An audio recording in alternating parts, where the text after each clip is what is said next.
There's an old saying, one man's food's another man's poison. And that's what we're talking about today. Thank you so much for coming back to this week's episode of This Week in the Clinic. This week we are talking all about gluten. Gluten is something that has played a role in so many of my clients' health, whether it's been harming them or slowly degrading their health, or not causing a problem at all. And that's what we're going to talk about today. There's, I think, so much misconception, so much confusion around this one ingredient that we find in a number of different foods. And I want to bring some clarity to you guys and give you the facts because, you know, oftentimes in the nutrition world, it's like all in or all out. It's like gluten's bad, gluten's good. Well, what's the actual story? And that's what we're going to talk about today.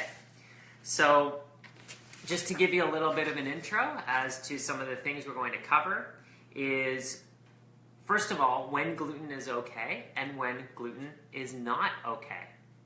Why there is so much confusion around it. Like, why are people so divided on this topic? You know, there's books coming out that say that gluten is bad. There's books coming out that saying that gluten is good. Is it just clickbait or read bait, or is it actually something that is based in science? The difference between scientific evidence and clinical evidence. So sometimes we have to ask the question when we get these resources, when we get these books, when we see these blogs, who is delivering the information? So I'm going to introduce myself in a moment, and I think that might play a role in actually who's delivering the information to you today. We're going to talk about how to know if you should be eating gluten or not, and of course what to do if you're sensitive or should not be eating gluten, how to heal the gut, how to heal the body if this is something you shouldn't be eating. So firstly, I want to introduce myself. I'm Josh Gitalis. I'm a clinical nutritionist and functional medicine practitioner. I own and operate a clinic here in Toronto, Ontario, Canada, and I work with people here in my clinic as well as with people all over the world through Skype and phone. I also run a full functional nutrition certification program, which runs all year long. You can check more about that at functionalnutrition.ca. Now, I work with people who are not doing so well, right? They've been through the ringer. They've gone to multiple medical doctors. They've gone to maybe multiple practitioners, alternative or medical, and they haven't experienced relief from their symptoms, whatever those symptoms might be.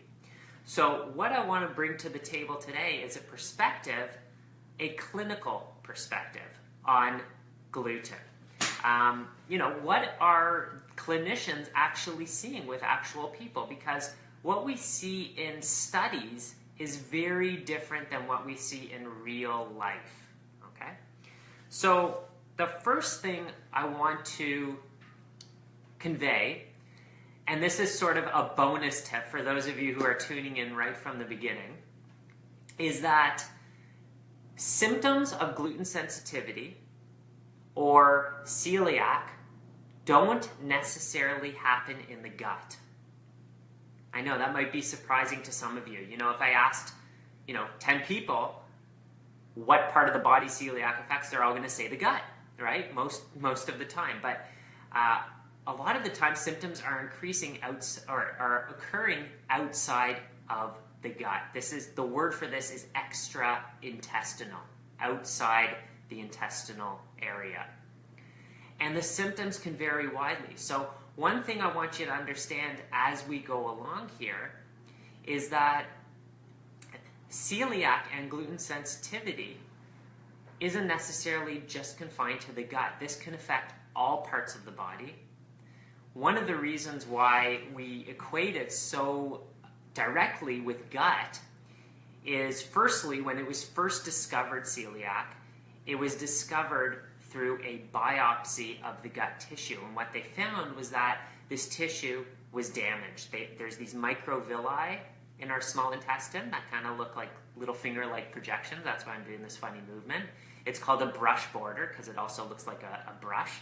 And basically, when they did a biopsy, these were broken off. There was none left of them. So there wasn't much further investigation as to how it might be affecting other parts of the body, and that's what's being elucidated now in the research and what clinicians are experiencing and noticing in relation to this food. Let's first talk about some statistics associated with gluten. Now, before I move on, I just want to define what gluten is, because I'm going to be using a couple different words here, and it can get very confusing. Gluten is actually a family of proteins. There's many different proteins that fall under this category. One of them is gliadin. There's at least 60 different peptides or proteins that we know people might be reacting to under the umbrella of gluten. And gluten occurs in a select number of grains. So it occurs in wheat, it occurs in spelt, kamut, rye, and barley. Those are the 5 grains that gluten occurs in. So it's not in all grains. There are definitely gluten-free grains, as we call them. They have other proteins that might actually look like gluten, but we're not going to be discussing that today.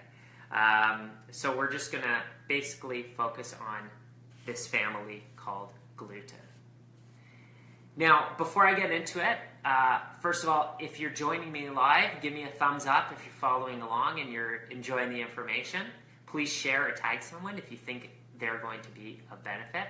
And I just want to start by asking you all a question. How many of you, what's your relationship with gluten like?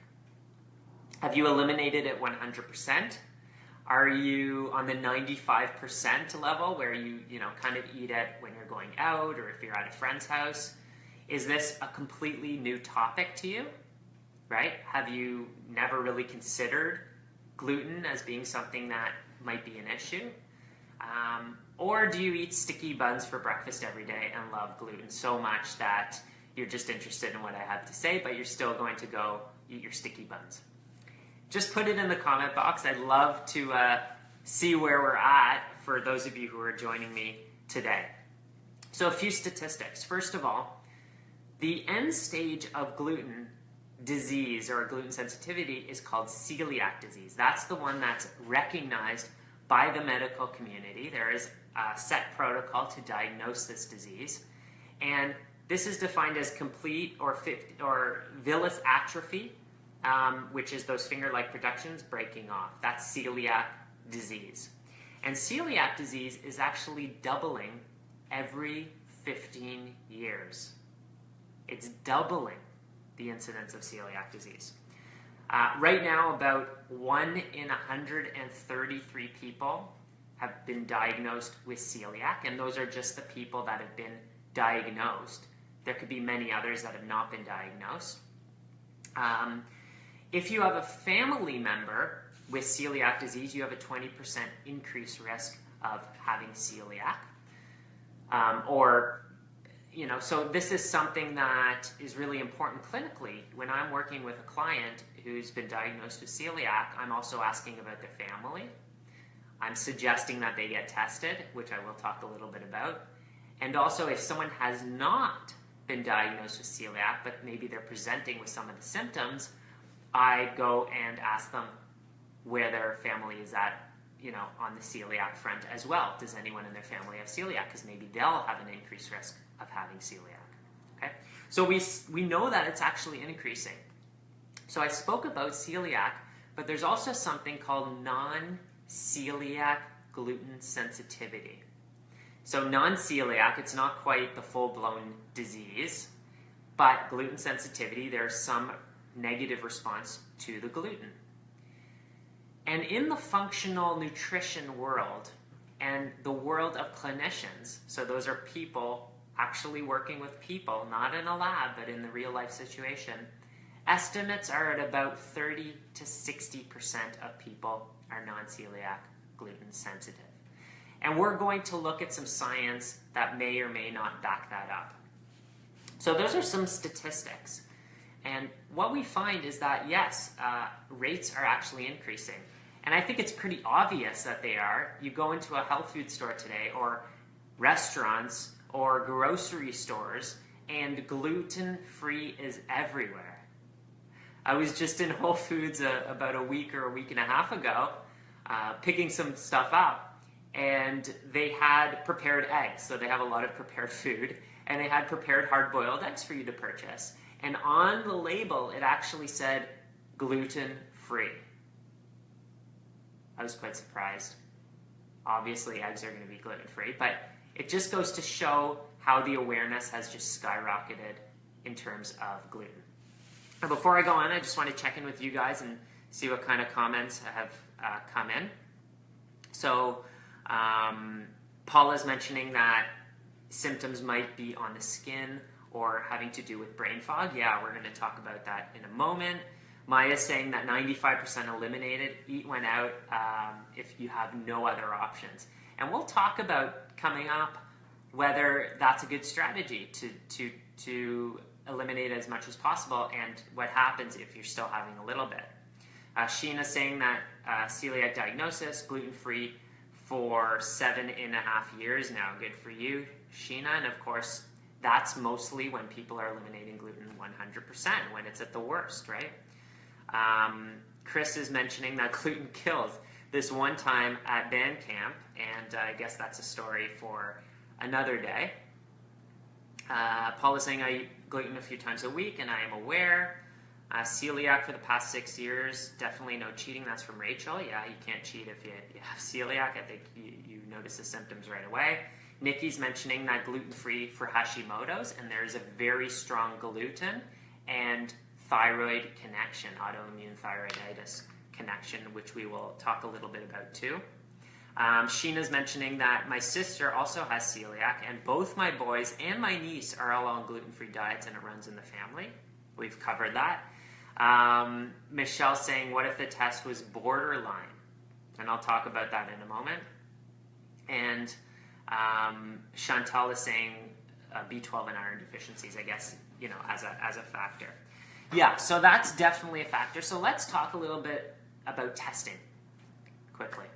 So when you go to a doctor and they suspect gluten issues or they suspect celiac, they usually do a blood test which looks at a reaction to alpha-gliadin. This is one type of gluten amongst those 60 different peptides that I mentioned that we know people are reacting to in gluten. And they're using that as kind of a first step.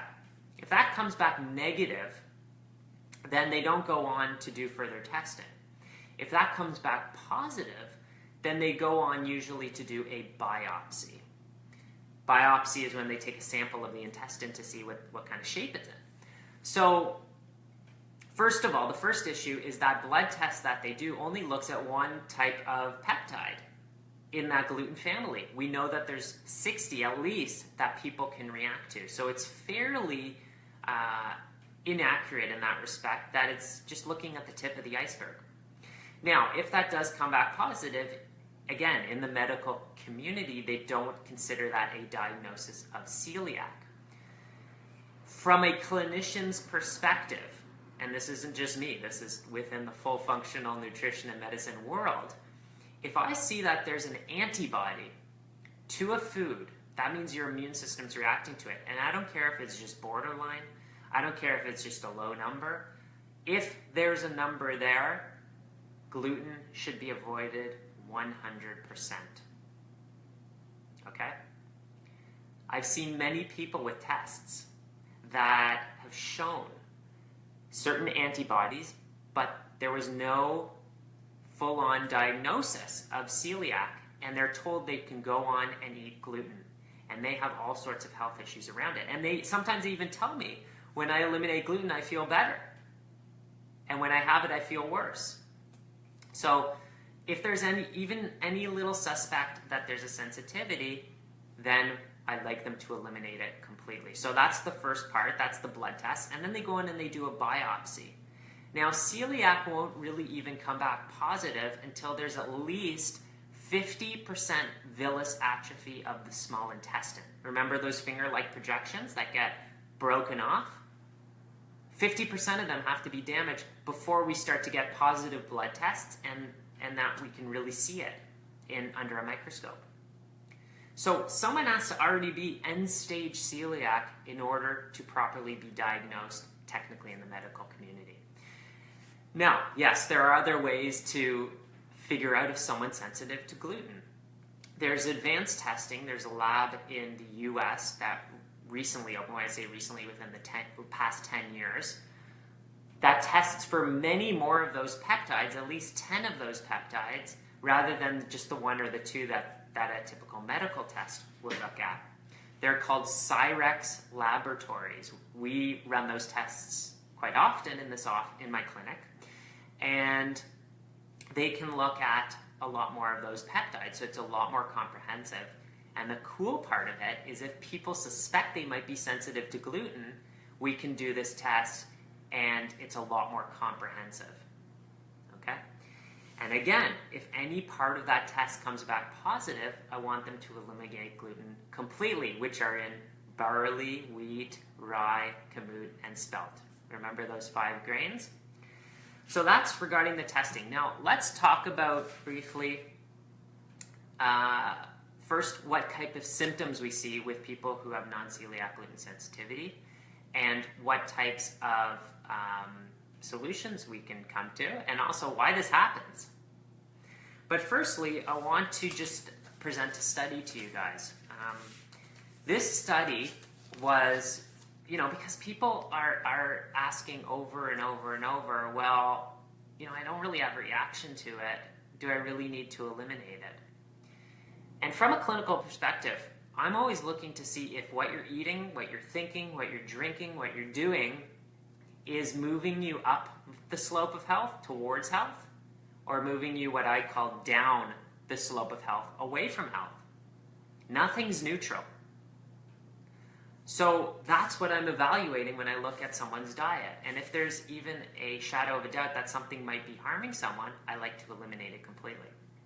So there was a study published in the journal Nutrients in 2015, and the title of the article was Effects of Gliadin on Permeability of Intestinal Biopsy Explants from Celiac Disease Patients and Patients with Non-Celiac Gluten Sensitivity. So what does that mean in English? Basically what they did in this study was they took people with celiac, confirmed celiac, they took people with non-celiac gluten sensitivity and a control group who hadn't been diagnosed with either, and they gave them all gliadin, one of the types of gluten. And what they found is, I'm not even going to paraphrase, I'm going to read you a quote from the study in their conclusions. This study demonstrates that gliadin exposure induces an increase in intestinal permeability in all individuals, regardless of whether or not they have celiac disease. Well, this opens up a huge can of worms, because now a whole bunch of people that have never been diagnosed with the one disease that says you're sensitive to gluten might be sensitive to gluten. And the fact of the matter is, everyone gets some level of intestinal damage from gluten. I'm going to repeat that. Everyone gets some level of intestinal damage from gluten. Some people don't recover from that damage too well for various reasons, which I'm going to get into. And some people recover beautifully and don't really develop any major diseases or issues from consuming their lovely sticky buns. Okay, so I'm going to just list off some symptoms associated with celiac and non-celiac gluten sensitivity. We see these in all types of cases. And there's a bonus fact that I gave earlier on in this cast, which you should go back and check out. It's closer to the beginning, which is really important in regards to these symptoms. Now, I'm just going to read off the list here. Edema after eating gluten, so you get swelling, you get water retention. Behavioral issues, neuropathies, bone and joint pain, osteoporosis, leg numbness, muscle cramps, unexplained anemia, migraines, behavioral issues, amenorrhea, which means a stopping of your period, menstrual cycle, infertility, delayed growth, thyroiditis, tooth discoloration, seizures, dementia, hepatitis, IBS, and then a whole bunch of symptoms associated with IBS, bloating, abdominal pain, diarrhea, constipation, and that's a short list. So the symptoms are multi. There's many different symptoms that could be associated with non-celiac gluten sensitivity, even celiac. And remember, celiac's an autoimmune disease. We now know that it can take up to 25 years from the time we actually see antibodies to the time that it's a full-blown autoimmune disease. So when we start to see these symptoms, wouldn't it make sense to completely eliminate the food and see if there's resolution and see if that person's health improves? I think the answer is yes. And this is a great time to discuss why there's so much controversy around gluten out there, right? So I have these because I show my clients all the time. Now, so we can appreciate now that there's books out there that say gluten's not quite good. We can appreciate that there's books out there now that say gluten is totally fine, right? There's a book that came out called The Gluten Lie, and I want to discuss a little bit why that happened. So I've just got a selection of books here, and these are all from clinicians, from practitioners working with real humans, not working in petri dishes with intestinal cells, not working with placebo-controlled trials, not working with scientific studies where there's controlled environments, but working with real humans. This is a book, The Autoimmune Solution by Amy Myers. She recommends eliminating gluten. This is a book, The Autoimmune Fix by Dr. Thomas O'Brien, one of the foremost educators on gluten these days, and he recommends eliminating gluten. This is a book by Kelly Brogan called A Mind of Your Own, all about what goes on up here and how the pharmaceutical industry has totally, fooled people into thinking that's the path for treating depression. But lo and behold, she recommends avoiding gluten for mental health. Dr. Perlmutter, a neurologist, wrote the book Brainmaker. In his book, he recommends eliminating gluten. Do you guys see any theme here? Grain Brain, another book by Dr. Perlmutter. You can guess what he might be recommending in his book. And finally, the book I think that started this whole thing, in the mainstream, Wheat Belly by Dr. William Davis. Wonderful book. And of course, he recommends getting rid of the sticky buns and the bagels and the gluten. So, in this list of books that I have accessible on my shelf and that I'm using as a reference, those are all clinicians. People who worked with other real humans to help them with their health issues. And what did they find? They found the same thing that I find working with hundreds of clients, that most people experience health benefits from eliminating gluten. That's the clinical perspective. Now, if you look at the scientific perspective, the research isn't 100% solid. Yes, there are studies that point to that fact, like the one we spoke about in nutrients, which says that it hurts everyone's gut, whether you're celiac or non-celiac gluten sensitivity or even a control group. But there's not huge randomized double-blind placebo-controlled studies showing that gluten is a problem for everyone. And that's where we have a lot of this headbutting. The scientific community is looking at the data in one way, and the clinicians are looking at the data in a completely different way. Now, it takes about 17 years for scientific evidence and information to actually make it into clinical practice.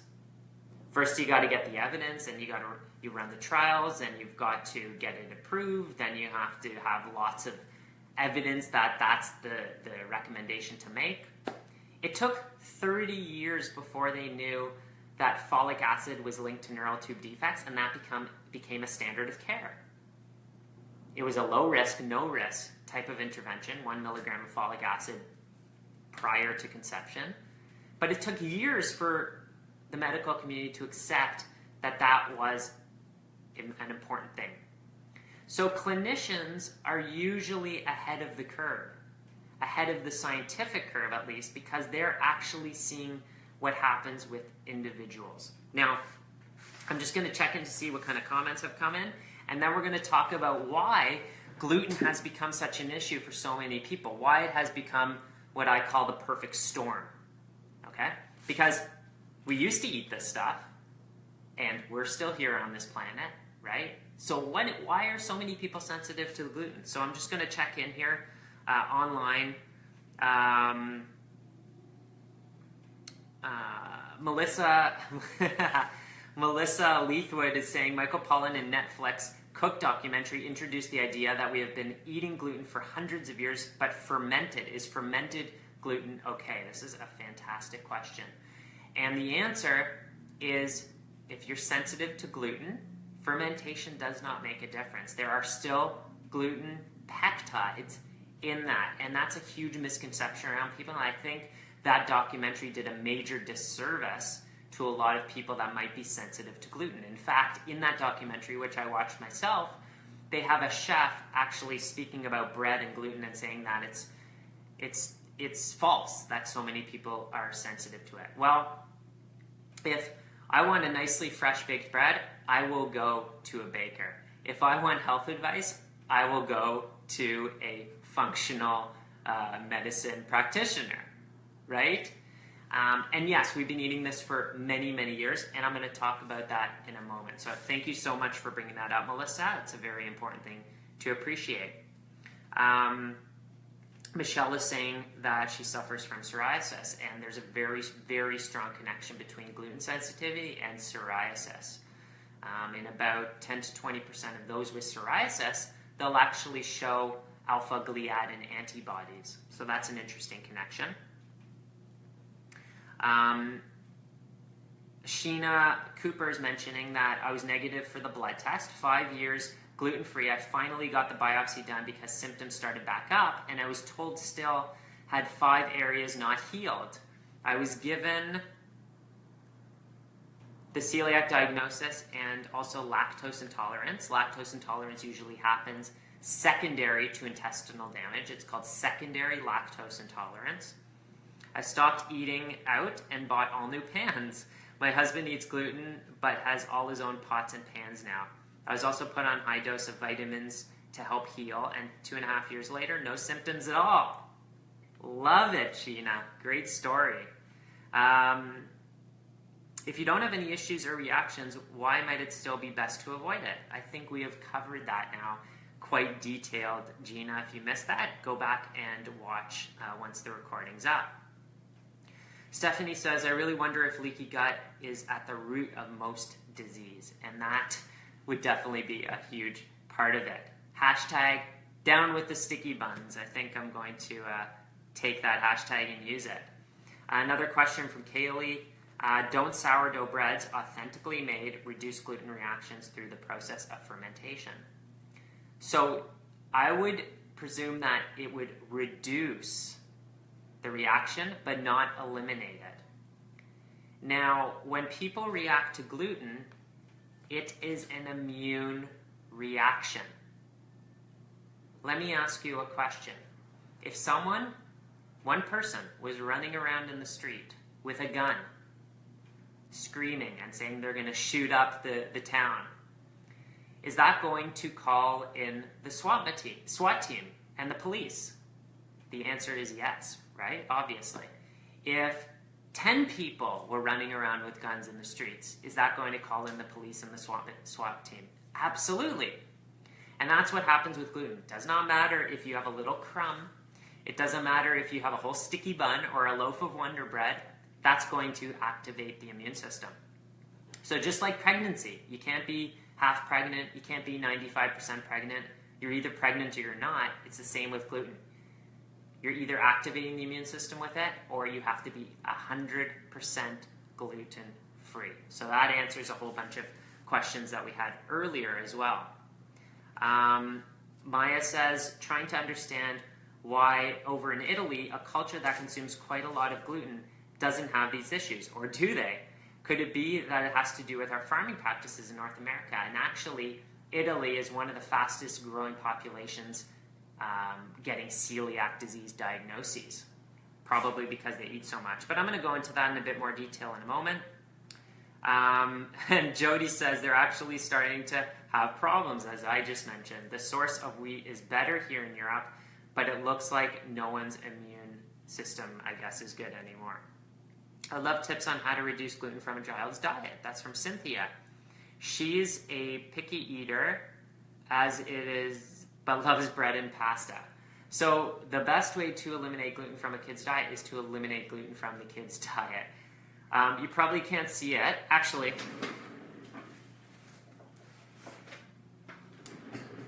I was going to say the stack of books that I'm using right now, because I don't have my tripod today, is actually a whole stack of these. This is my wife. It's her book, The Undiet Cookbook. There's 130 gluten-free recipes.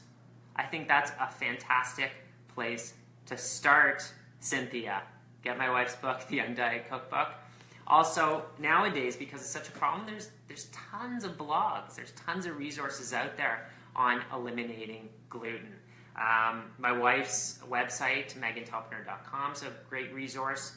I like Alana's Pantry is another fantastic website. Practical Paleo, I believe her website's Balanced Bites. The Paleo Mom is another great website. And they have lots of snacks and treats and meals. There's so many great resources out there for gluten-free. And you just kind of have to start, and sometimes it's a process. Sometimes it's difficult to cut out gluten in a child's diet tomorrow, but you'll be doing all of you a wonderful service. So to the question as to why is this happening? Gluten, haven't we been consuming it for many, many years? Well, the first thing I want to introduce is something called wheat hybridization, okay? So this is actually a slide from one of the courses that I teach. And our old wheat, which is known as einkorn wheat, had 14 chromosomes. And it was a tall wheat plant. But for farmers, it really helps when crops are easy to harvest. So over the years, they hybridized it and changed it to become what's now known as dwarf wheat. Hard word to say, dwarf wheat. And this new wheat actually has 42 chromosomes, so it's genetically different than its ancestors. Now, when we combine a food that looks different genetically with a number of the other factors I'm talking about here, we get the perfect storm. So our wheat isn't like it used to be, especially here in North America. There's still places where you can get some einkorn wheat. It's not common, though. Most places are not using it.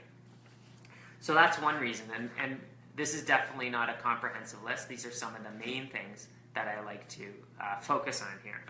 So we've got wheat hybridization. There's a correlation with the increased use of Roundup, one of the most used pesticides in the world. Has a chemical in it called glyphosate. And as pesticide use has increased, so has celiac. Wheat is a highly sprayed crop. And so every time you eat that food, you get a wonderful dose of glyphosate. And the the FDA has actually said that, the CDC, so many acronyms, has said that glyphosate is actually probably one of the most toxic chemicals used these days, even more than DDT, and there's more and more evidence coming out. So we're eating this food every time we get a beautiful dose of this toxin. It upsets liver detoxification, it targets our nervous system, we hold on to it really well, it upsets the microbiome, it does all sorts of nasty things. If you're interested in learning more about the negative effects of glyphosate, check out the work of Dr. Stephanie Seneff. She is an amazing researcher on the topic. So I just mentioned the microbiome, this bacteria that lives in our gut from tip to tail, all over our body as well. this has been totally disrupted by many different things: antibiotics, alcohol, antibacterials, chemicals. You know, we live in this environment now with chemicals that never existed before, right? My wife and I are just released a course. It opens for registration on March 15th, called Healthy at Home. Maybe Catherine, if you can post that link for people. Catherine's my trusty assistant helping me out. Healthy at Home, we talk about how to get rid of all those toxins in your home, right? Where you spend most of your life. So these toxins are affecting our microbiome, they're affecting our body. Our gut is being damaged by antibiotics and different things like that. People are exposed to way more stress, okay, than we once were. Not just emotional stress, but physical stress, chemical stress, electromagnetic stress. And immune systems are being completely destroyed as well by taking various drugs. Vaccinations play a role with some people. Antibiotics, as I mentioned, using antibacterials everywhere. So what I'm saying here is that it's the perfect storm. That's not a comprehensive list, but those are some of the main reasons why so many people are reacting to a food that sustained us for so many different years. It's unfortunate. I know. We want to eat our sticky buns. We want to eat our beautiful flaky croissants and our nice fluffy bread. But there really isn't a place, in my opinion, if you want optimal health, for gluten. I hate to be the deliverer of that information, but that's what I see in my clinic every single day. And that's the point of my show here this week in the clinic, to bring you what I learned working with real people so that you can improve your health. Okay, so we've covered a lot of information. I'm going to check back in a moment to some comments that have come in. And also, if you're watching the recording of this, or maybe you just caught the end of it, there's two things I want to say. One, we had a bonus piece of information at the beginning. That's really important. And two, I'm going to be answering questions and chiming in here on this video for the next 48 hours. So if you want to add comments, continue the discussion, I will be around to put some comments up and answer your questions as they come along. If a question was answered in the video, I will direct you to watch the video as well. But up to this point, thank you all so much for joining me. Let's check in to see what comments have come in here. So a comment came in from Paula Yoles. She's speaking to Cynthia that she shifted her family's diet, including my son, slowly, so it wasn't felt as much. There are a lot of great gluten-free options available in most health food stores and online. Also, you can get some yummy gluten-free bread recipes in Megan Telpner's cookbook. You sure can. Yeah, you know what? Now more than ever, it's easy to go gluten-free. There's so many options. Here in Toronto, we have gluten-free bakeries, we have gluten-free restaurants, we have gluten-free everything. So 10 years ago, a lot more difficult, but today there's just so many resources to help you make that transition if that's what you choose. If what you learned today rings true to you at any level. And Welsh is saying Against All Grain has great recipes too. Yes, it's a wonderful book. Paula says, Josh, you are a walking encyclopedia. Thanks for sharing all your knowledge. Well, thank you for tuning in. And all this information is stuff I learned from other clinicians, from books, from working with people. So I'm still trying to add some volumes to the encyclopedia, and we'll see what comes up next. And Maya says, croissants, yup, that's the one that I love. I would be on the same page with you on that one. Very sad to give up those delicious croissants. And Sandy says, what are the first steps in healing the gut and digestive system after removing gluten? Such a great question, and we've talked about gut a lot in past episodes as well. So a lot of people notice that if they're celiac or non-celiac gluten sensitivity, when they eliminate it, they don't have complete resolution, right, of their symptoms. It takes time. And that's because it takes time for the gut to heal, and it takes time for the immune system to forget that there was that person running around the street, gluten, with that gun, right? The red alert has to calm down. So what we do is we put our clients through a digestive healing protocol. It's called the 5 R's. And it's a bit beyond the scope of this discussion here today. That maybe that's the next episode. Maybe that's a future episode.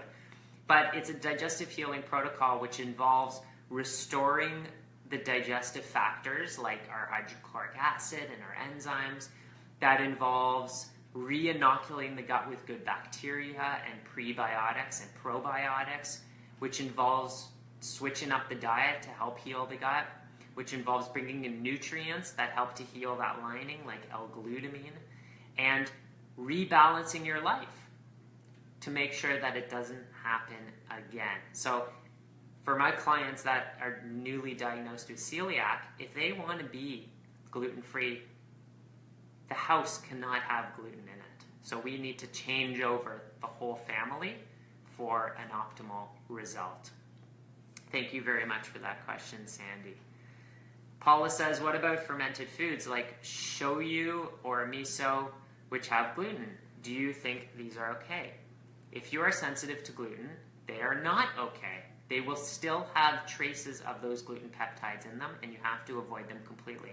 This is where a lot of people get tripped up. These fermented foods, sourdough bread, Ezekiel bread, people think that it's okay to eat those foods even though they're gluten containing or once had gluten. It is not. They're still going to have a reaction. And I have many stories about people who had reactions trying these foods. Okay, so that concludes our discussion today on gluten. I hope this was super valuable for you. If you have someone in mind that you think should watch this, tag them, share it with them, let them know to come check this out. Sometimes you're not the best messenger. Sometimes you need another messenger like me. If you enjoyed this today, give me a thumbs up or a heart or something just to let me know that this was up your alley and you enjoyed the content. I'm always open to other topics, so please send those my way if you like. If you want more information about anything, you can go to joshgitalis.com. That's my website. And my blog has a whole bunch of different resources regarding gluten. I've written a few articles on it. I've interviewed Dr. William Davis. I've interviewed Dr. Thomas O'Brien. I actually interviewed Dr. Davis twice, which was really fun. You can check those out on YouTube or on my website. So there's a lot of resources there. If you're hearing all this for the first time, don't be freaked out. It's a transition. The first time I learned about gluten, I'm like, there's no way I'm giving up my gluten. This can't be true. It's too good. And obviously, I've changed over the years. And sometimes it's a process. If you're 95% gluten-free, do the last 5%. If you're 100%, you're already there. Now you know a little bit more information as to the why. And I think we can understand now a little bit more about the story of gluten, of the scientific side, which often says that, no, we don't have the evidence that gluten is bad, and more of the clinical side, which says, you know, a food is either building your health or degrading your health. If there's a chance it's degrading it, let's eliminate it completely. And that's what I've seen over and over in my clinical practice. So thank you so much for joining me. Applied knowledge is power, so please use this. The best way to get started is to get started. Go out, make some changes, and I hope to see you all again very soon back at This Week in the Clinic. Take care and have a great day. Bye.